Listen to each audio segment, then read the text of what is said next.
Welcome to the Bad Boss Brief. I am Stephanie Peirolo. And I'm Eugene S. Robinson. And today, episode 37, we are talking about productivity theater. Yes. And the idea for this came from a recent article in Fortune magazine by Jane Thier, Thier. I'm not sure how you say her name, that was talking about a study of knowledge workers, right? And the study was done by... Can I also say that the phrase knowledge worker makes me want to throw up in my mouth a little bit? Okay. Well, there are some things about this study that are interesting. It's done by a company that's selling software called Atlassian that says, shock, shock, people are not collaborating as effectively as they should. But they talked to 100 CEOs of Fortune 500 or Fortune 1000 companies, and then a larger number of quote unquote knowledge workers. And some of the facts that came out were actually, I thought they were pretty interesting. So 93% of those CEOs interviewed believe their teams could do their same work in half the time. In other words, bosses think that half of their employee time is wasted. Okay. The CEOs think only 24% of their team's time is spent on doing mission critical work. That's it. So that's a kind of staggering lack of confidence in the people that are actually doing the work. And then from the workers' point of view, 65% of workers said they think it's more important to respond to notifications than it is to get their actual work done. Yeah. So I have to get right on that Slack message from my boss, or I have to respond to that email is more important than actually doing what you're supposed to be doing. Yep. You know, this is the reason why you say, this is a great topic. It's not that interesting, but I go, this is super interesting to me because I've been able to make the junction from, handwritten notes to this social media. It's been real. So I had somebody, one of our field operatives in a media organization that I was in a different time zone, was always figured out a way to offload requests to me. Somebody would ask him for something. He would go, you should talk to Eugene, right? And it would inevitably be somebody with not the greatest command of the language, describing something that happened to their pet for a section that we did called True Story. And I was like, after the third or fourth correction, like, these are what you have to do to make a true story worthwhile. It was clear to me that he was just using me as a kind of compost heap to get people off of his back. So I decided to cool this guy out. All right. I'm just, put him on snooze, not really respond quite as quickly to his stuff so I could get my job done. Well, he up-leveled it, complained. He goes, Eugene's not really responsive to my emails because these people would be bounced back to him, making it difficult for him to be his job. I get called in. They say, he says you're not responsive to emails. I go, because he's sending me garbage and I got to get my work done. And the boss paused and he said, that is your work. Ooh. So I guess part of my work was easily massaging the geos versus actually getting stuff done that would improve the quality of the publication. I was like, you're the boss, your company, do what you want. So then I had to spend a portion of my time dealing with these spurious requests from, 8,000 miles away. Well, and part of that is it's a boss problem, right? So what we're going to talk about today is what about this is a leadership issue and what about this is something that workers themselves can do. Right? I'm going to take a bold swing and say this is 100% a leadership issue. Okay, well, I would dispute that, but we can talk about that in a minute. So one of the last fact, and I don't know if I said this already, but 50% of workers say that they have been assigned the same project or work that another person or team has been assigned.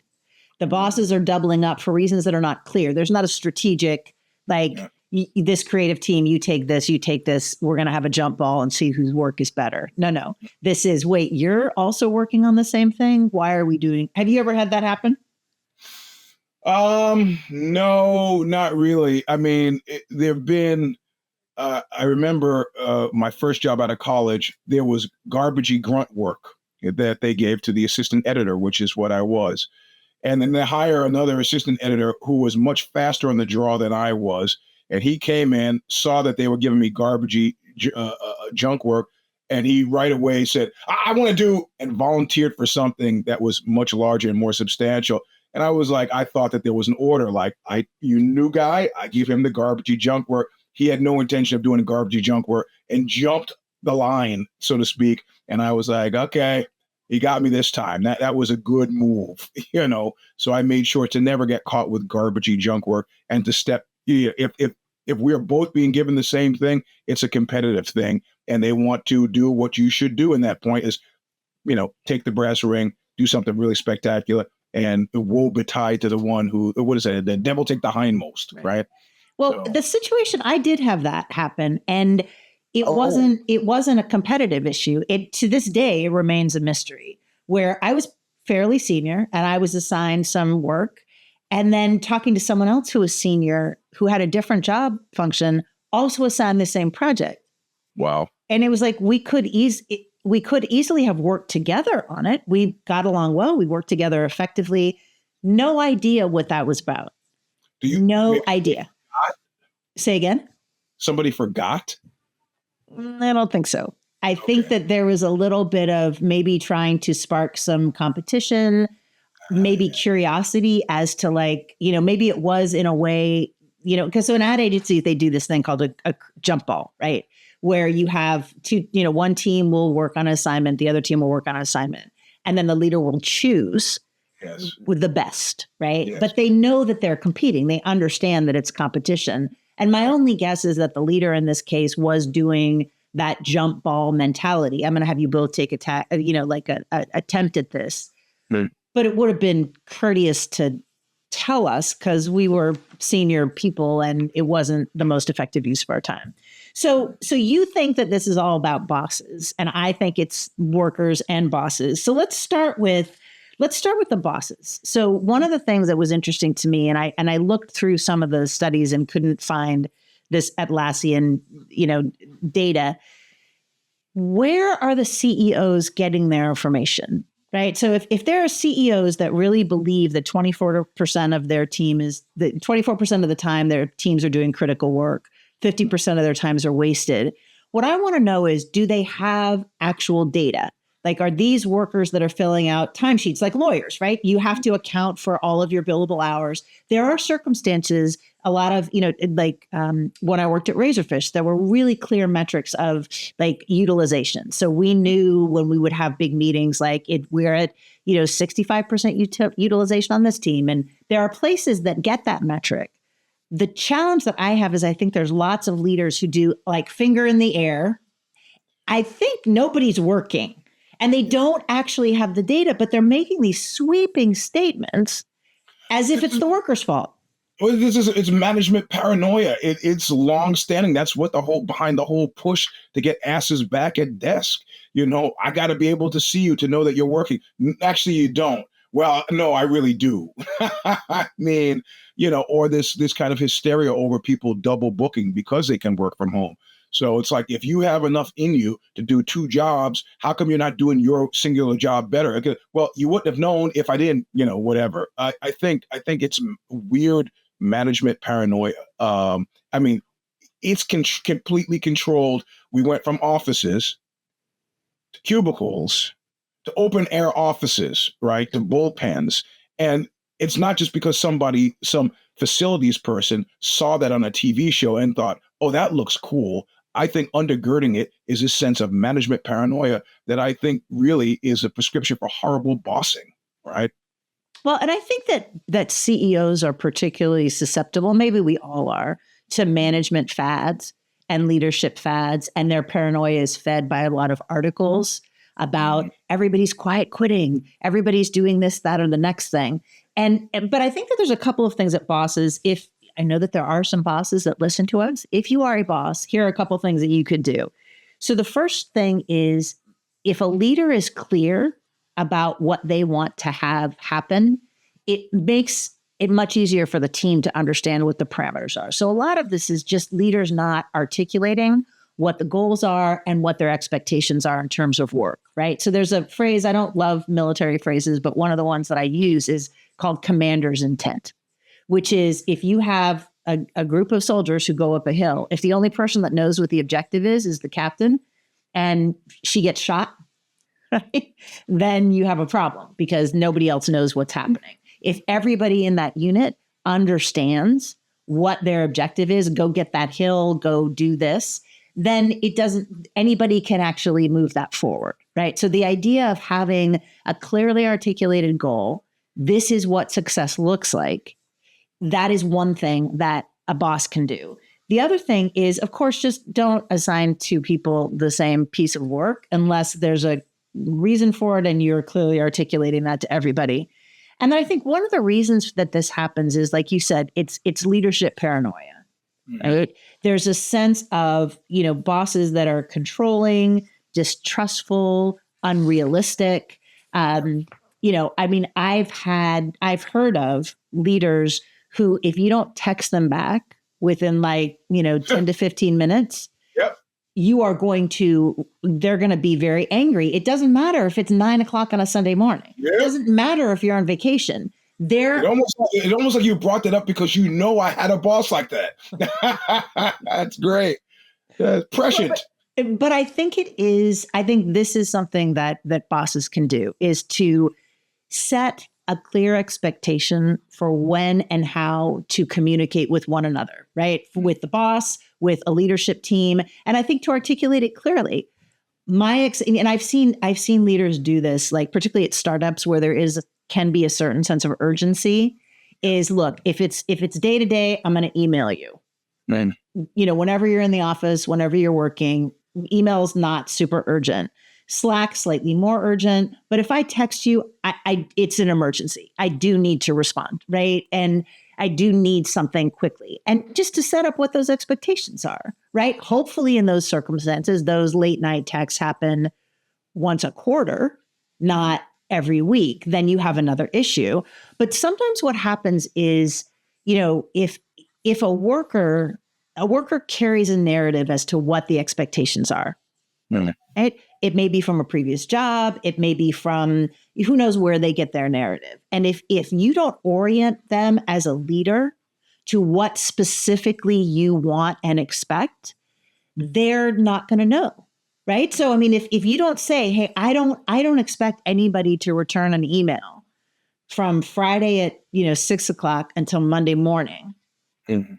If you want to work, that's fine. I'm not responding to emails. Nobody's responding to emails. That sets an expectation. When a leader goes on vacation and doesn't respond to emails, doesn't take conference calls, doesn't work, that person is setting a really clear guideline and expectation, right? So I think part of the problem is that leaders don't stop and say, let's be intentional about how and when we work.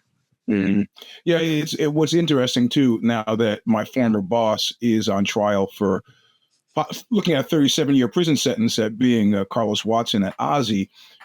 What's interesting is, the trial has been ongoing. And for me, somebody who endured 9.5 years of this, to look behind the curtain and find out how close they were on several different occasions of being completely insolvent. It's like a V8 moment. I go, oh, of course.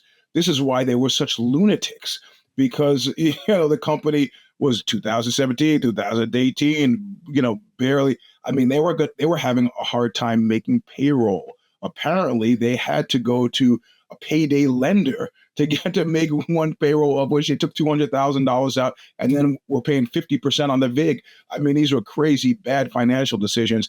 But somehow it makes all of the mania associated with the late night texts, the early morning calls, I guess you really couldn't run the risk of things going that badly if you are that close to the vest. So maybe in fact, I would say now, with a future orientation, if really strange stuff is happening at your workplace, it may not just be that you've got a bad boss. It may be that the situation is dire in the extreme and they're keeping it from you, but they're responding to it. So, well, and again, it's the narrative frame, right? If everything is constantly urgent, if everything is do or die, if there's this just really escalated sense of drama that is unremitting, that isn't congruent with what the circumstances are. I've certainly been in circumstances at work where things are tough and there's a crunch and there's an assignment, there's a pitch, there's a whatever, but it's not nonstop.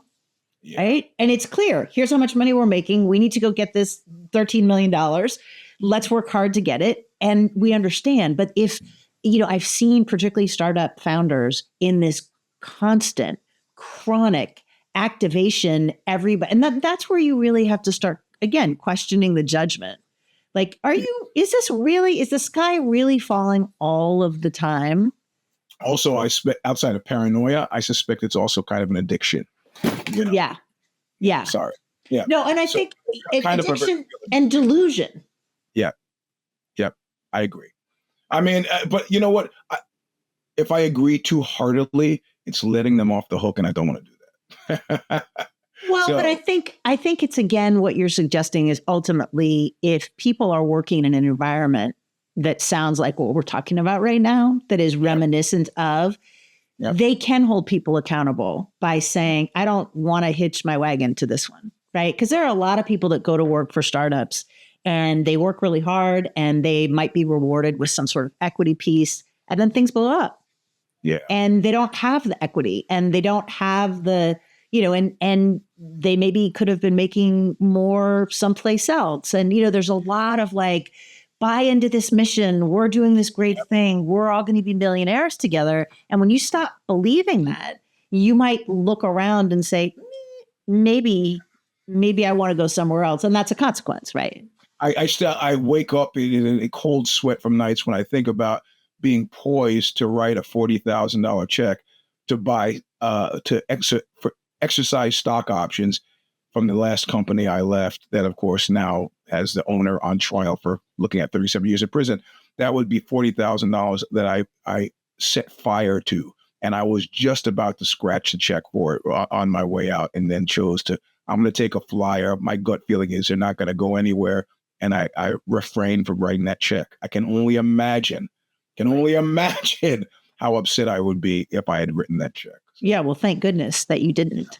But let's talk a little bit more about how workers can contribute to this, right? Mm-hmm. So again, mostly the fault of the boss. This is, again, the Bad Boss podcast. But I think there's a couple of things that people can do, and is, to, again, look at your narrative. A lot of us are conditioned or have gotten to the habit of responding right away to social media. We'll respond right away to a notification. It doesn't matter if we're at, like on a date with somebody having a super important conversation, we hear ping and we go boop, automatically the phone goes to our face. Sucks so much. Yeah. And so there is that. A lot of us are in that habit, right? So we are just automatically bringing that to work in ways that are not demanded by the culture, that are not appropriate. So part of it is look at how you spend your time and try to be strategic about it. Like a couple things that I suggest just as good work, like intellectual hygiene, are be strategic about how you use your time. I always advise people to block out time on their calendar to do the actual work that they are getting paid to do. Right? Most executives that I work with, most people that I know walk in and their calendar is booked wall to wall. There is not one and then if they do have a little break at lunch, someone will be like, "Oh, I just grabbed 15 minutes on your calendar." So it's like, I need to eat, right? I mean, people literally have to schedule, like they have to like leave a meeting early to use the bathroom, right? So that's insane. So I think the first thing is protect your schedule. Don't let people schedule over it. If you do have calendars that are visible to others, you can just mark it private, right? You don't have to put anything in there. So that's the first thing. The second is silence your notifications. Yeah. Just turn them off. Turn them off on all of your devices, and then check in at scheduled times, right? 2 or 3 times a day, unless you work for a crazy person or you're in, like healthcare. You don't need to have people be able to get in touch with you all the time, right? You can have breaks. And then the third one, and we could do an entire show about meeting culture and how meetings are just not helpful, but be selective about meetings, right? It is okay to say, can you help me understand why we're having this meeting, right? Do you have an agenda for the meeting? Is it critical that I'm in the meeting? What is it that you expect to accomplish? you get to ask those questions, because all of us have been in meetings where it's like, why is this not an email? Yeah. Why am I sitting here? And I have to tell you, I'm sitting here co-hosting this, but I've also been part of this problem, and not so much the meeting issue, but this other one, because and I think if you're an overachiever, you've probably been doing this your whole life, which is to, well, okay, I have an insurmountable task. Well, is it really insurmountable? No, I don't think it is. Tell you what I'm going to do. I'm going to get this stuff done from 11 o'clock at night to 3 or 4 o'clock in the morning. And then I'm going to turn it in the next day like I did it during work hours to make myself seem studly. And that crap is poison. You look great. The bosses love you. Your coworkers hate you. They can't figure out how you did it. And some of us have been in that mode for so long that it's just what you do, right? Did you finish your homework last night? Yeah, and I wrote the paper. When did you finish? I just whipped it out. No, you didn't just whip it out. You're getting 3 or 4 hours of sleep a night, and that really is not good for you or anybody. So I hate to say don't do that, but I know if I were in a situation to do it, I would probably be doing it again, and it's not healthy. I think that's a great point to look at other ways in which we can be responsible. And I think there's 2 parts to that. One part is like, I fully acknowledge that I like work and have used overwork as a way to not have to think about other things, right? Yeah. Workaholic is a term that's bandied about a lot, but there's that. The second thing is, and you and I both work hard, we work a lot, we're disciplined. The other challenge is, I'm guessing that you, like me, were in circumstances where you had to work harder than the people around you in order to be taken seriously. Right. Correct. So let's not make this a reflection only of your ego. Yep. Part of the reason you are where you are is that you worked 3 times as hard as anybody else. Yep. And that is true. So I think that there's some, there's a lot there to unpack. But I think that one of the things that I noticed is I went to work at an ad agency once, and it was a relatively small agency. And, creative place, very little in terms of structures and no discipline around meetings. And so what I did is I came in and I was like, every meeting started on time. And every meeting that I did started on time, had an agenda, ended with next steps, and ended on time. And what used to happen is people would roll in 10 minutes into the meeting because they didn't expect anybody to be on time. And I'd be like, and I wouldn't stop and catch them up. And pretty soon 2 things happened. People didn't want to be the dumb one that walked in and missed everything. They realized my meetings were going to start on time, and people who were organized started to really appreciate that. Right. So I think that's another key thing, is that no matter what level you are, you can impact this, productivity theater, this kind of weird focus on who appears to be doing work, whether you're a boss, which is ideal, but even as a worker. Right. Okay. So I have a fire me. Go ahead. I got one too. I got one too. I'm excited. Go ahead. Okay. You go. So the fire me is actually about us. So Eugene and I do public speaking. We do trainings, and we put together a speaking request to speak at a large conference that will stay unnamed. That's for marketing and technology folks. And they had an HR track, and we said what we want to talk about is, aging at work, particularly working with multi-generational teams, how to build and manage effective multi-generational teams. And then what do you do if you want to stay working over the age of 40? Right. Didn't hear any response back. And it's like, oh, okay. So I guess multi-generational teams aren't of interest, and nobody wants to know how to work over 40 in advertising and marketing and technology. But okay. Well, this week I get the link with the speakers, and I'm looking at the speakers, and their headshots and whatever, but I'm like, okay, there's 2 Black guys, not 1 Black woman in marketing and technology. Okay. There are a couple of guys who have gray hair. There's 1 woman who maybe, depending on the headshot, might be in her 40s. Everybody else in their 30s. And I was like, okay, what sort of, this is the Pacific Northwest. We have an awareness of the diversity bingo card. Does it not occur to anybody, first of all, to find a Black woman? Second of all, to find anybody, I mean, are we saying there's no one in advertising and marketing that's over 40? There's no woman? There's some guys that are over 40 that I know, but there was not one woman who appeared to be over 50. And it's like, oh, okay, so you can get the Black guy and the 61-year-old grandmother to talk on your stage, but no, you're good. It's shameful. It's shameful. Is it malice or stupidity? I don't know. Maybe a commixture. Maybe. I mean, I think that, and the speakers that are there are good, to be fair. But I do think that there's a sense of, we don't want to talk about ageism because we're going to pretend that it doesn't exist. Yeah. And maybe there will be. I mean, I've certainly seen conferences where they talk about ageism and the speaker is 43. Yeah.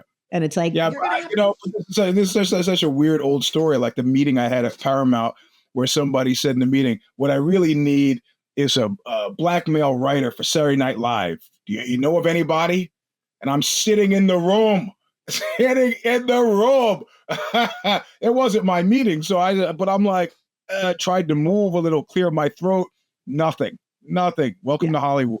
So. No, that actually happened to be, I was at an ad agency and we were working on a pitch for a brand that was geared towards women. And I was the only woman in the room, bunch of guys, but only like 6 or 7 people. There weren't that many. And the CEO says, oh my God, but you know what? We're going to need a woman on the pitch. Yeah. And I'm like, you know me. What? Yeah. That's great. Okay. All right. So anyway, the point being, Eugene and I have interesting content. We are good on a stage. And if you pay us, we will come and talk to your organization about working effectively with multi-generational teams and ways for people to work past the age of 40, which is 2 decades in our rearview mirror, and still be engaged and successful. Right. So that's the end of that advertisement. What is your fire me? Oh, okay. So this rounds out the show. It's really nice. It's kind of kismet. I'm just going to read you the headline. It's from Fortune magazine. Waze co-founder Yuri Levin said he uses a 30-day test to determine if he should fire a new employee. Ostensibly, the idea is that he ran some sort of unofficial survey and figured out that most of his managers knew within 30 days whether or not the person they had hired was going to work. So now they have this 30-day probationary thing that they do. And he goes, and more importantly, what it does is it makes everybody on my team think about, utility and their usefulness. And I was like, this is a reign of terror, right? That's precisely what you've got here. And this is right in line with this management paranoia to think that a sizable portion of the new, if you don't know whether or not you've hired a good person and have to put everybody on probation for 30 days afterward, your system is broken. Now there have been unusual cases that I've experienced where somebody on my team had submitted clips and the clips were great. I hired this person and then discovered they could neither write nor edit. I figured they had gone from publication to publication, essentially snowing the people they worked with, and people were cleaning up their work, and then they were submitting that work as though they had done the work by themselves. But that happened to me one time. I've been getting paid for journalism since 1977. One time that happened. Not this percentage that warrants this to be an official policy, but that's his policy. And I guarantee you, the people who work for this guy are miserable. Right. I don't know that for a fact. I would guess. I think it's a horrible thing to do. Imagine starting a relationship like that. And that might be the case. Everybody is on it's at will for everybody, right? This is all voluntary. We're not holding guns on people, but you have a 30-day probation. First of all, those of us who are permanently paranoid, perpetually paranoid, have assumed that to be the case anyway, that you really want to come in and kill that first 30 days because you don't want them to be last hired, first fired type deal. But this guy's attitude to come out and say the quiet part out loud just made me sick to my stomach. So. Well, and there's also not an acceptance or an awareness that if somebody fails after 30 days, the company failed them in their orientation. Right. It's not about the worker. It's about the company. Yeah, and you've spent a lot of time running down a road that nobody should. I mean, there are a lot of people at fault for that, and you're taking it out on the person who's probably least at fault for it. So Exactly. I did not, so You have to take ownership. All right. Well, that's all we have time for. Hey, listen, we have an email, and we invite you to send us story ideas or, if ask us for advice. It's WTF@badbossbrief.com. Again, WTF@badbossbrief.com. I read every single one, I promise.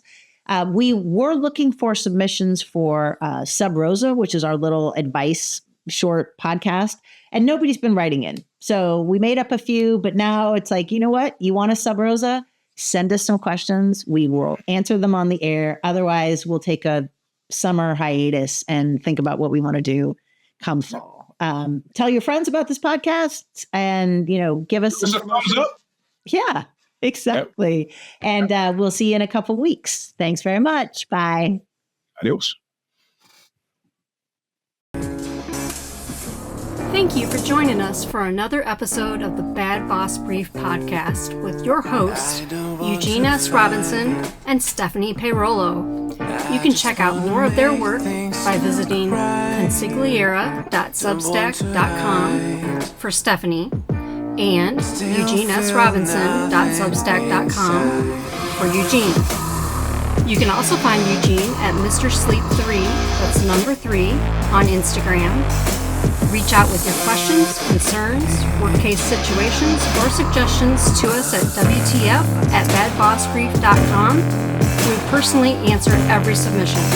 Be sure to join us at badbossbrief.substack.com every other Wednesday for episodes of Bad Boss Brief and every single week for our Sub Rosa shorts, so you can gain further insights into your workplace environments. Until next time, don't be an asshole.